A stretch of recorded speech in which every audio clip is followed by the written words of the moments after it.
Ekki vera feimin við að viðurkenna þekkingarleysi á meðferð hjólsins. Ef þú viðurkennir það og leitar leiða til að æfa þig og bæta við þekkinguna, minnka líkur á því að þú slasist alvarlega.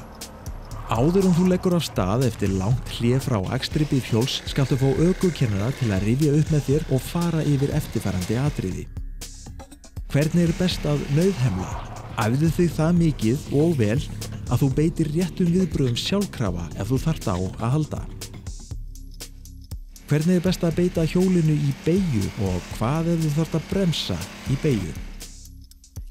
Gerðu jafnvægisæfingar og lærðu hvernig best að aka yfir ójöfnur.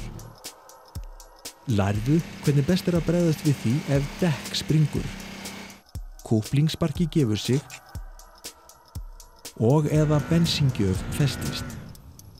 Fáðu svör við því hvernig best að aka í hóp með öðrum bifhjólamönnum, svo ekki sé talað að vera með farþega á hjóli. Góða ferð!